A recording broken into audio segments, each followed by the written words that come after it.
Овчарството има перспектива, но без пасишта и водопоила не може да се очекува поголем развој, сметаат оние кои повеќе години се вклучени во одгледувањето на овци.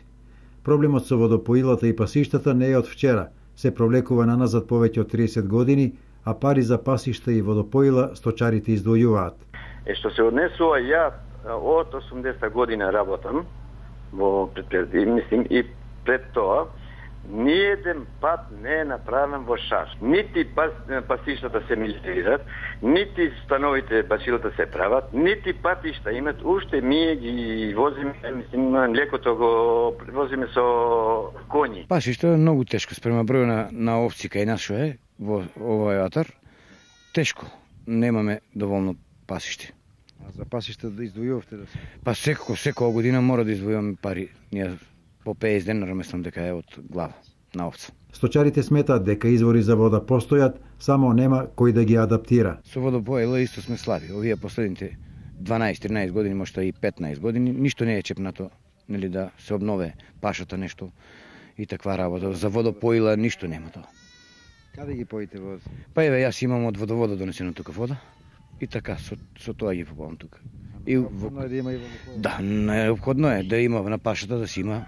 Тоа е најдобро што може. Имаме ние извори, имаме потенцијали дека да се направи водопоила, ама нема кој. Но освен со недостиг на пасишта, сточарите се соочуваат и со проблеми при пласманот на јагнињата.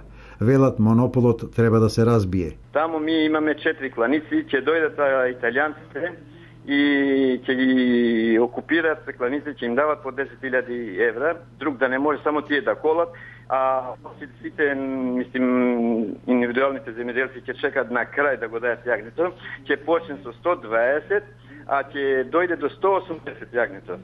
И покрај ваквите проблеми, одгледувачите на овци сметаат дека овчарството има перспектива, меѓу другото и поради субвенциите кои за оваа намена ги издвојува државата. И овде има и една друга мерка што државата го применува, бенефицирање на овчариве.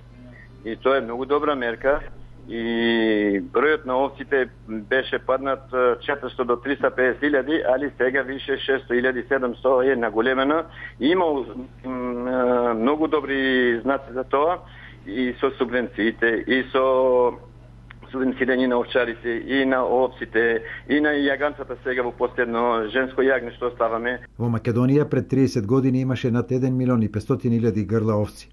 Сега околу 500 до 600.000 со тенденција на зголемување, но покрај субвенциите потребни се и други предуслови за поинтензивно сточарење, меѓу другото обезбедување поголеми тревни површини и вода за добиток.